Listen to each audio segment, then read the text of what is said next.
No, I think naturally, probably why I'm here. Have the same theories, same thought processes in that, and yeah, I think one thing I think is always funny is like, at the end of free agency or right at the beginning of free agency, if we don't do something or we don't do something that everyone thinks we should do, it's like, oh my gosh, there's a lot more time to be able to add to the roster. And I think Howie showed that every single year of adding to the roster at different times of really meaningful pieces to our teams that have had a lot of success.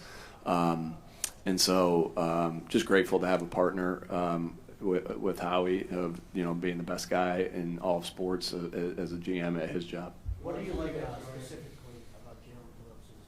I know he had some success with it in 2023. What have you seen? Yeah, explosive player, able to get to the quarterback, violent in the run game, can create a lot of disruption, just a lot of how we like to play that position. And so, Vic having familiarity with him is obviously big. It takes away some of that learning curve of, getting ready to go. So a lot of things to like about him. Obviously you do a lot of work on these guys when they're coming out of college, and liked them then, and it's been fun following his career. We were able to practice against him a couple years ago. Really showed some really good things in that. Played against them, in 2023, and so.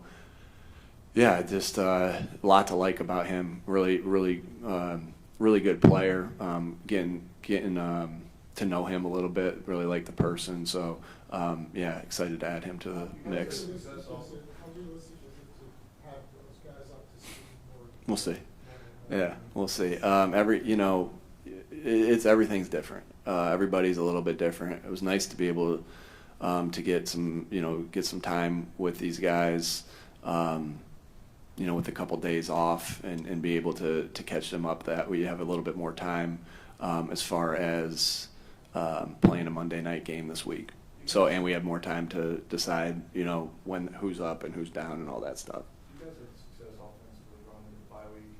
How did you make use of that time, and what were the most productive things that came out of some? How did we use the bye?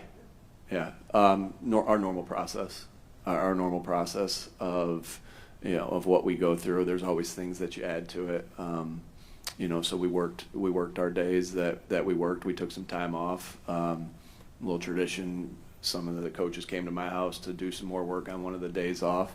I don't know if they I like doing that. I don't know if they do. But yeah, just our normal process. I'm obviously not going to get into everything that it is, but it adds and it continues throughout the time that we've been here and throughout our time in the NFL. But like our process there, we'll see what that looks like come Monday. I know it's probably something that they like at your house. I don't know, normal work day just at my house, yeah. So sometimes my dog's I think my dog was right at Kevin's feet for a long. He must have pet him. It's kind of an annoying dog. Where if you pet him one time, he doesn't leave you alone. So I've learned not to pet him. But I think Kevin did, and I think he was sitting at his feet pretty much the whole time, begging him for a pet again. What'd you say? That corner, would you like to set open to the top three, or is it realistic to missing that? Yeah, I think whatever's best for the team. Whatever's best for the team at that, and we'll do. So I don't have a preference one way or the other. All guys bring different things, and excited to have the depth that we have at that group. It's a lot of schematic things that you found over the bye week that you don't want to share, but when you did get a chance to review the first half of the season, are there any overarching themes you saw that you would be willing to share with I think we're doing a good job fundamentally across the team, just as far as tackling and catching and taking care of the football, coming after the football, all those different things that blocking. I think that's as general as I could possibly be. But we spend a lot of time on all the fundamentals of football. The fundamentals of football are what make and break every single play. So I like where we are fundamentally. We'll continue, but we got to continue to get better at that. We're not entitled to continue to get better without the work. We're entitled to nothing. Everything we do and everything we have coming to us is earned. Hey, Mark, looking at how you guys see Green Bay in the last season or so, just what do you see out of that team, what they've put on tape this year, and how they've been playing? Yeah, I think this is a talented group of guys, both offensively, defensively, special teams wise. A lot of respect for their coaches. I think Coach LaFleur does a phenomenal job. We've always thought that and looked at his offenses and how his teams play from afar, and have a lot of admiration for him and the job that he does. Think they play hard. They play with good fundamentals. They have good schemes with good talented players. So a lot of respect. A lot of good players throughout every layer of their defense. A lot of good players through every layer of their offense and special teams. But like I said, I feel like they got good players with good coaches, and that's why they've had the success that they've had. A lot of respect for this team. AJ and Saquon both went into the bye week banged up. What can you share about? Yeah, you guys will get an injury report a little bit later today. We'll see how practice looks today. I know that both the guys are working their butts off to do everything they can do to be ready to be available. So. A player that you're familiar with, but you're seeing him for the first time as a Packer. Kind of two-part question here when you think about Micah Parsons. What has he brought to the Green Bay defense this far, and what did Carolina do so well to keep him in the last matchup? Yeah. Micah Parsons is a phenomenal football player. That can hurt you in many different ways. It just creates a lot of disruption, and I think sometimes you think about it just only in the pass game. He creates a lot of disruption in the run game. Think about a fumble that he caused in our game against them in 2022. It had nothing to do with the pass play. It was a run play, and so much respect to the player and who he is. I can't say enough good things about him. Thankfully we don't play him. We only play him once a year. We played Green Bay twice last year, so we'll see how that goes. But Carolina did a good job of. I know they stayed efficient on first and second down, stayed out of some known pass situations where he can be even more disruptive. But again, like I said, he's disruptive in everything he does. They're doing a good job of moving him around, putting him in different spots. So you have to account for where he is, but it's hard to account for where he is because he's moving around so much. So a lot of respect for their defensive coaches and what they've been doing there. But can't say enough good things about him. He's really good. What's your perspective on these others? What did Kelsey tell a story about him? Yeah. I remember that. No, I'm just kidding. Just and you're just saying in that joint practice, Jeff. Is that what you're talking about? I remember you said that. Yeah. I think he also had a specific signed jersey for having a good practice, if I recall correctly. Oh, I didn't know that. Just again, the disruption that he can create, and it's always good. We really our guys do a great job, with all the good players that we have here, of letting iron sharpen iron. And then when you're able to go against a guy on another team in a joint practice that's doing that too, it just helps those guys, help Jordan get better, help Lane get better.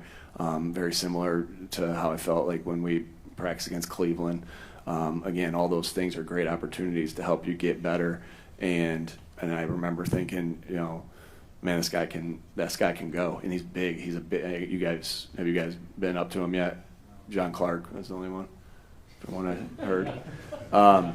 Yeah, so big, huge dude, just enormous. Like people will be, sometimes it's like when I meet somebody in person for the first time, they're like, "Oh, you're a lot taller." And I'm like, "Well, I'm 6'3". It's like, but I do stand next to Lane Johnson and Jordan Mailata. Well, he does the same thing. He towers over me just the same way those guys do. So, again, like I said, just so excited to have him, and to get to work with him. What is your perspective on the season that Lane has had so far? Yeah, you've heard me say this 100 times. Like, Lane's one of the best players in the NFL, maybe one of the best players of all time at his position. The things that he can do is freaky, and I see him continuing to do that. I love that consistency that Lane has, that he's a superstar football player, and he does it week in, week out, and I continue to see that through the season. So, feel the exact same way about him as I felt about him the last 4 years, and he's having a great year, and we need him to have a great year. He's one of our best players. Two more, please. Had all-pro caliber players trying to rebuild their career, whether it was Julio, Shaq Leonard, Robert Quinn. In Jair's case, how do you stay clear-headed about, the player you respect in class compared to the player you have now? Yeah, again, we obviously think highly of the player that we have now on the field. That's why we went and got him. And so, yeah, you go to work, you practice, you see where he is, and you see how you're going to, what it's going to look like on Sunday. So, excited to get out there with him today and watch him go. Normally I go to all the, the linebacker drills, or I go to the D tackle drills, or I go to the DN drills, and really kind of mix into the offensive line drills. But today I'll probably be over there a little bit with the DBs, a little bit more with the DNs, and take a look. Should he be made available on Monday for a guy who's done so much for the city, retiring, coming back? What's it going to be like seeing DB get out there again? Yeah, we'll see where he is at the end of the week, but it's been great having him back in the building on a consistent basis. So just, the energy he brings, the smile that he has on his face every day. Still one of my favorite things is to be able to, I remember showing the clip in 2023 of him running down Dak and stopping a 2-point conversion. And it's like, hey, guys, you don't play 15, 16, whatever year he's on now, years in the NFL without all the extra stuff, with all the, talent alone never does get you that far. It gets you in the door, but it doesn't allow you to go as far as Brandon Graham did. So he has all those things that you like to point out in film, and it's nice to have that back. And, we'll be, when he gets back on the field, that's always, we're kind of thinking that way now in the sense that he's back on the field practicing. So it's, but when he's able to go back out in the game, that'll be exciting. All right. Thanks, folks. Thank you.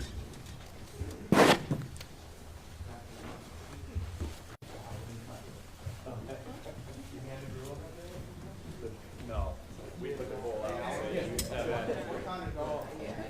We have an American athlete. What's his name? Logan. Kobe Bryant? Yeah. I didn't.